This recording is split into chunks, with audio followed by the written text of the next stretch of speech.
Hello and welcome to Newsroom series, where we bring you news and reports from the 6 geopolitical zones of the country. I'm Olumide Macaulay. Thank you for joining us. Today our focus is the Southwest region. However, the main news headlines. The National Human Rights Commission has flagged off a 16-day activism against what it decried as rising cases of gender-based violence in the country. The Commission said the campaign was part of activities it lined up to commemorate the 2024 International Human Rights Day. The Executive Secretary of the Commission, Mr. Tony Ojukwu, made the disclosure while addressing journalists at the Commission's headquarters in Abuja. Mr. Ojukwu says the campaign will afford government at all levels and relevant stakeholders the opportunity to reflect on factors affecting the advancement of fundamental rights of citizens enshrined in the 1999 Constitution as amended and other international legal instruments that were domesticated in the country.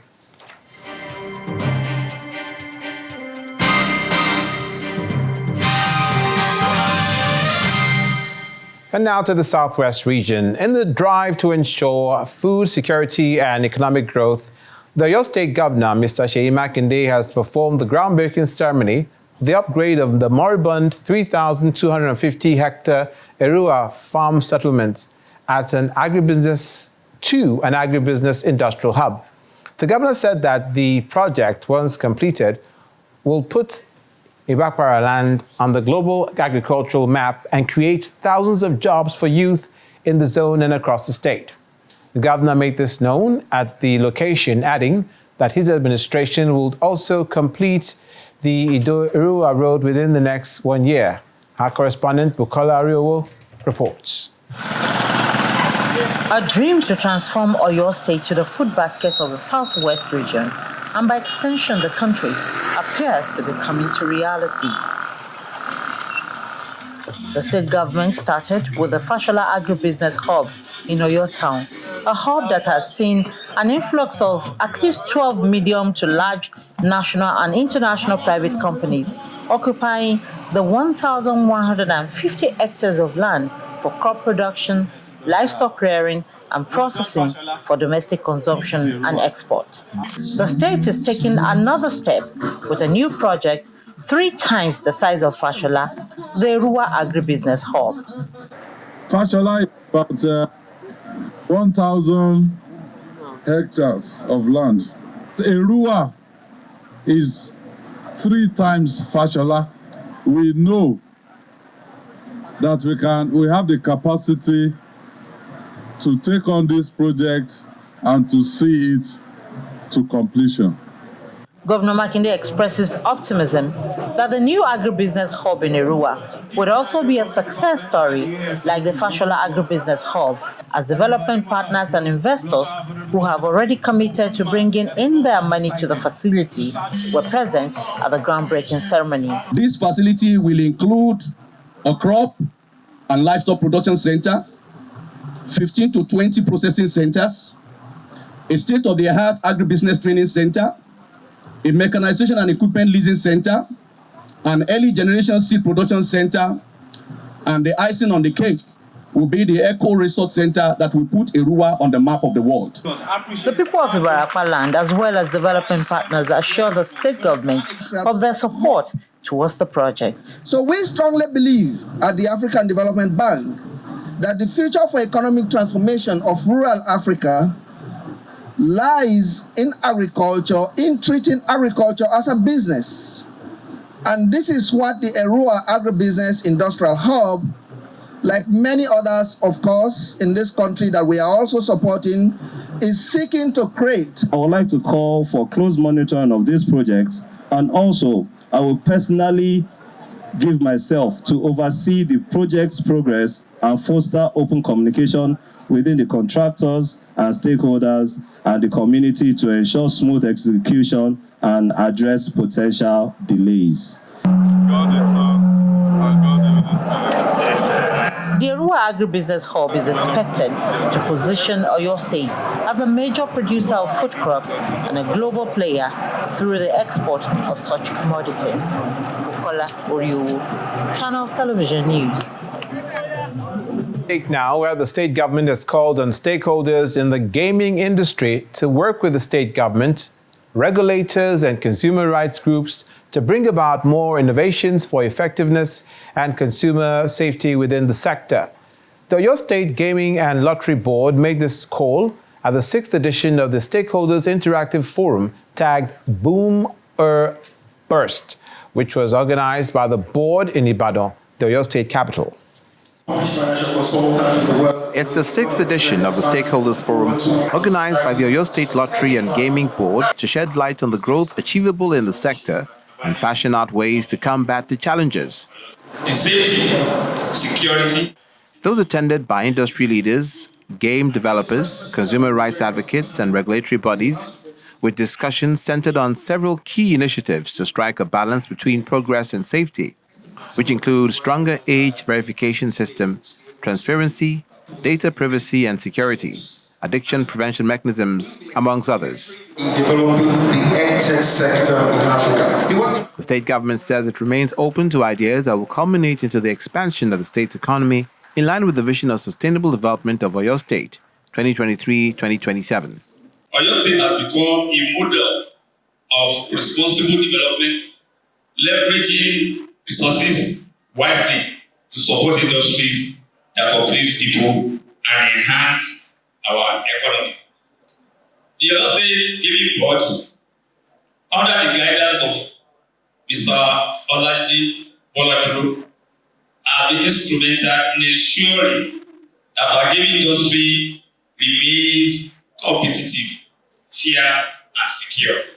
In his address, the Director General, Oyo State Gaming and Lottery Board, Mr. Olajide Boladro, underscores the need for collaboration among stakeholders involved in the gaming ecosystem. He says the state government is providing an enabling environment for businesses to thrive by creating a level playing field for investors and players. We will explore critical issues such as consumer protection in an increasingly digital age, the future of retail gaming, and potential growth through responsible technological investments. Our discussions today are meant to foster innovative solutions that not only drive revenue but also serve as models for safety and accountability. We will remain committed to a high standard of transparency and ethics as we work to enhance the regulatory landscape and encourage the responsible participation of all stakeholders. Nevertheless, participants caution that regulatory measures should not be stifling, so as not to hamper creativity of developers or compromise the integrity of the gaming ecosystem. The Ogun State Governor, Dr. Abiodun, has assured residents of the state of renewed vigor in the provision of critical infrastructure towards improving ease of doing business, ensure a new lease of life for residents, and attraction of foreign direct investments into the state. He made the pledge while commissioning the 4.6-kilometer Ojodu-Abiodun Ishasi Road in Ifo local government area of Ogun State Central Senatorial District.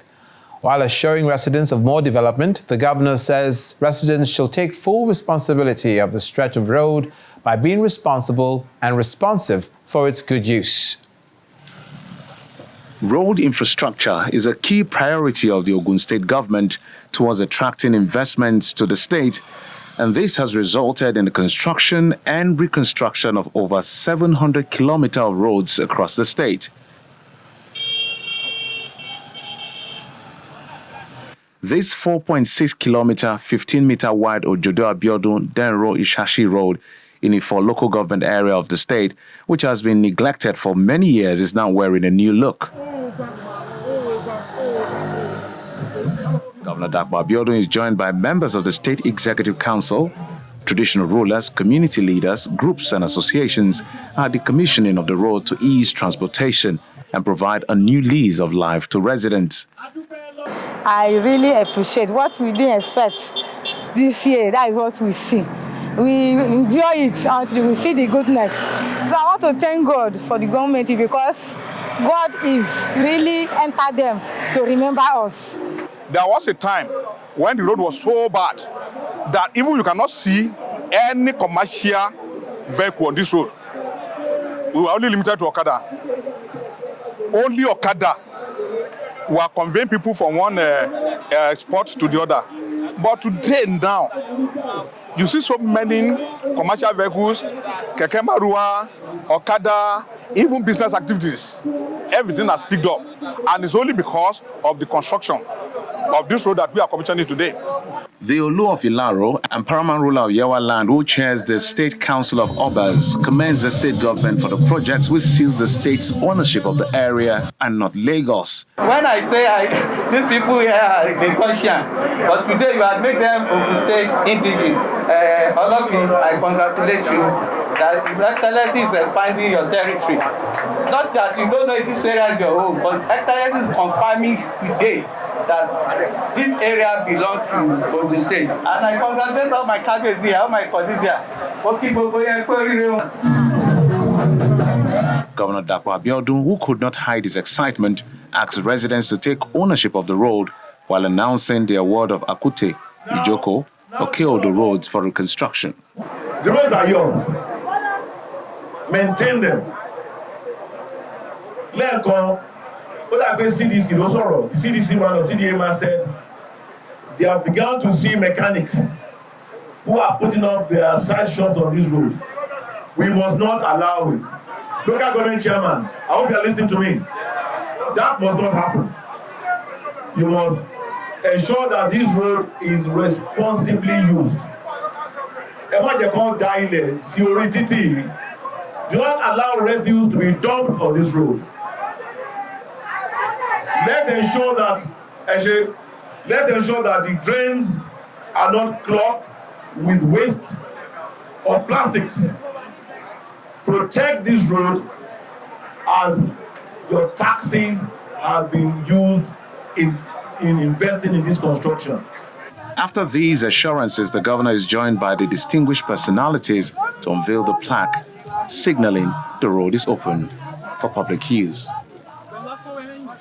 Meanwhile, residents of Ekiti South Senatorial District have endorsed the governor of Ekiti State, Biodun Oyebanji, for a second term in office. They made the declaration at a rally held in Ikere, Ekiti, attended by notable sons and daughters of Ekiti South. Speaking at the rally, the chairman Ekiti South APC Elders Forum, Surveyor Abiodun Aluko, wished the governor very well, adding that their support for the governor is not only for his achievements, but also the impact he's made in the state. Also speaking, Honorable Femi Bamishele, who said they are strongly behind Governor Ibanji for bringing all aggrieved APC party members together. We are recommending the Ondo State model for Ekiti State. It's in my speech. In 1999, Baba Devarati from Ondo North started. After his time, Agagu from the south took it up. After his time, Mimiko from the center picked it up. After that, the thing went back to the north. Agredo picked it up. Now it has come back to the south, where Ayedatiwa is the new governor. There are nobody from the north or central competed for the governorship in Ondo State, which was done on Saturday. That zoning arrangement, everybody had agreed to it that the thing should be rotated. We have not been able to have such an agreement in Ekiti, but it will start from somewhere. And when we support the incumbent, I know that we have given him maximum support. We have delivered the votes. When I say someone has led the state tremendously well, let me give you a very simple example. Outside of infrastructure, this is amiable and conjugal living amongst ourselves. This is the first governor in Ekiti State that's been able to put together all the warring factors in Ekiti. That is beyond all reckoning. I want to say to you, for instance, in the person of Dr. Oshokomole, this is someone who doesn't belong in our political party. But as of today, he has his heart with Abiodun Oyebanji. How did he do it? And you have several other people, Shegoni, who I served as the Speaker of the House of Assembly, who belongs to another political party, has naturally endorsed Oyebanji for a second term. Newsroom series coming up. The government of Lagos State asks all residents to live in peace regardless of their social, ethnic, or political backgrounds. Please stay with us.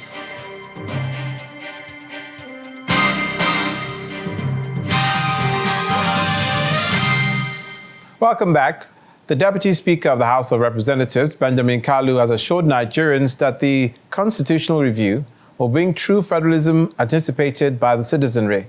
Kalu stated this at the Southwest Retreat for Speakers and Principal Officers of the State House of Assembly, themed Strengthening Democratic Governance at the Subnational Level, and sponsored by Policy and Legal Advocacy Centre and the UK Foreign, Commonwealth and Development Office.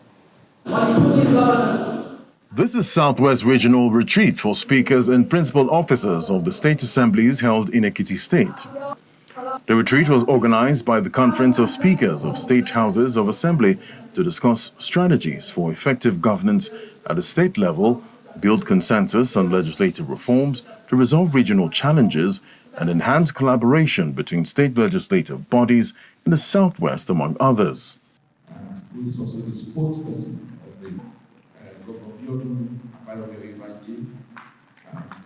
Speaking with journalists, Deputy Speaker of the House of Representatives, Benjamin Kalu, says the House has received 161 proposals bordering on amendments of the Constitution, which according to him will take effect from January 2025. This visit is to strengthen that relationship. Over time, constitution reviews have been done and dumped on the legislature, the state legislature. But we want them to participate from the onset of the making of the legislature, of the Constitution. In attendance is the former governor of Ekiti State, Mr. Kayode Fayemi, who believes the only way to improve the polity is to recognize politics as a service and not a business. When you have unconstitutional change of government, promoters of coup d'etat, they rule by decree. They don't rule by legislation. They don't rule by representation. In fact, they are the very basis of anti-legislation because they don't want those who represent the people to be in charge. And we must do everything within our powers to ensure that Nigeria does not revert to that kind of unconstitutional change of government. No matter the challenges we may be facing, no matter the difficulties we may be experiencing under the current dispensation. Meanwhile, the Speaker of Ekiti State House of Assembly and Chairman Southwest Caucus, Aribasoya Adeoye, stresses reasons why state houses of assembly must be involved in the constitutional amendment process. The constitutional amendment, you can't have any amendment without the input of the state houses of assembly. As a matter of fact, 2/3 majority of the state house of assembly has to say yeah before you can have an amendment passed into law in Nigeria. And that is why it's important that we have that inclusivity.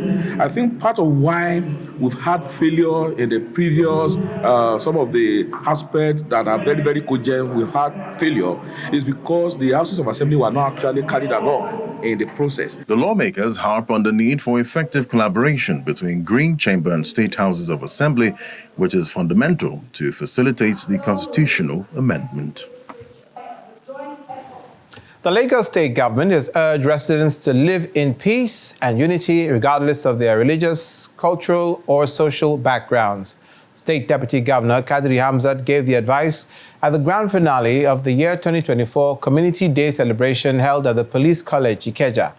The Deputy Governor restated the state government's commitment to building a stronger, more adaptable city capable of thriving in the face of the 21st century challenges.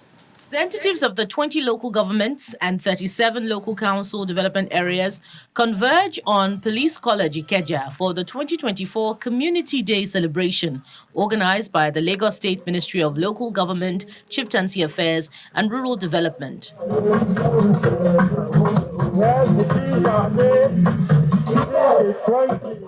The celebration brings together senior government officials, including the State Deputy Governor, Kadri Hamzat, who are all here to celebrate communities, bridging the gap between the government and the governed. Our loans have increased in leads and banks. Currently, at almost 5,000 registered CDAs and still steadily growing. We have taken delivery of several laudable projects executed by your government, while others are nearing completion. The Special Advisor on Local Government, Chieftaincy Affairs and Rural Development says the celebration recognizes the valuable contributions of CDAs in executing self-help projects and promoting peace.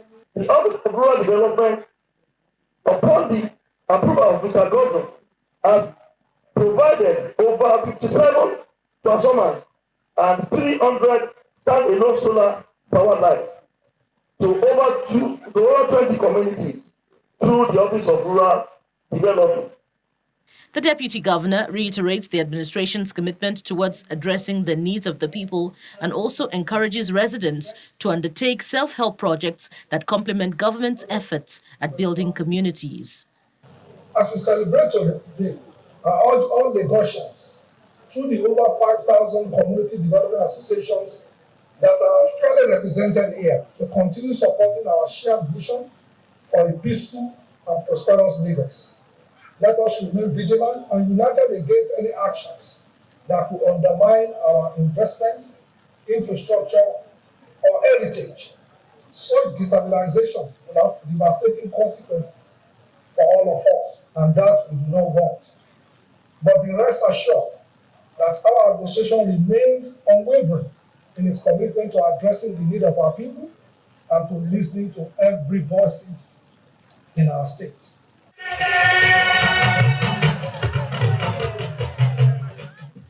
The award for the best rural community goes to Progress Estate in Ayobo-Ikpaja Local Council Development Area.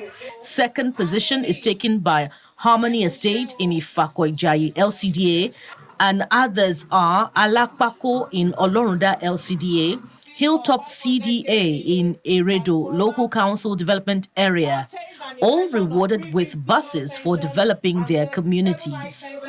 Construction of security posts and installation of 183.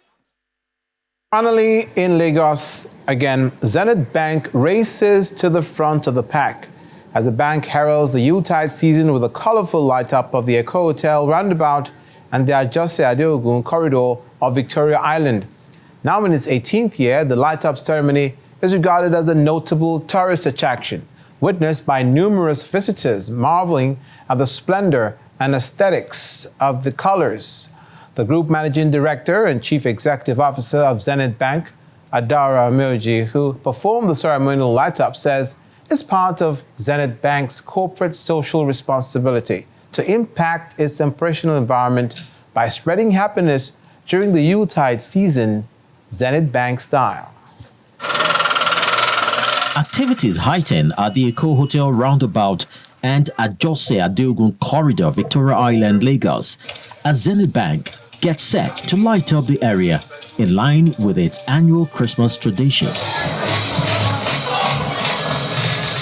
Guests are already arriving, waiting to experience the usually electrifying moment when the beautifully decorated Christmas lights come on.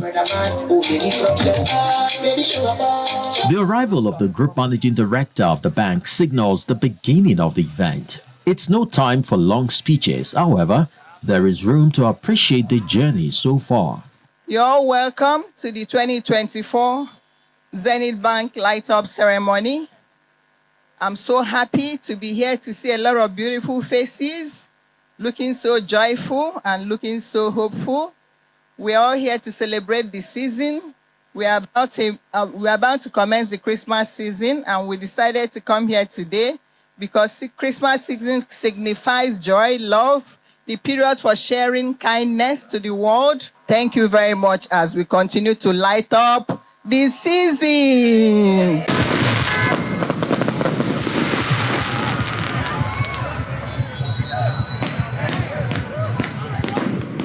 behold the transformation, a magical winter wonderland, and the jubilant guests just want to dance.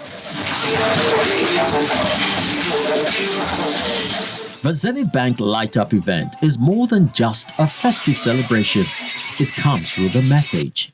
And Zenith Bank is a bank that's known for customer service delivery, and we always put our people, our customer, and our technology ahead. So my message for them this season is that this is a season of love, this is a season of kindness. I want them to please share love, share kindness to everyone, the loved ones, as well as the less privileged. They should make everyone around them happy so that they can celebrate this season with them. For many here, this is a testament to the bank's commitment to giving back to the community, and the excitement is palpable. I feel very excited, and I come here every year, so I'm very excited about it. Yes, everything, actually my first light up, so I'm very much excited. And also it's Zenith Bank, so Zenith Bank.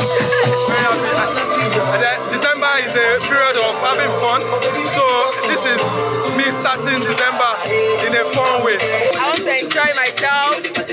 At least it's an escape from Shege, because we have seen this year. Zenith Bank, keep it up. It's something to keep doing because it's beautiful.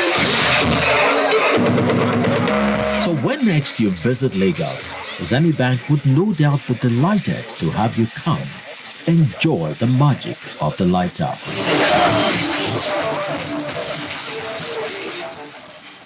And on that bright note, we come to a conclusion for today's edition of Newsroom series.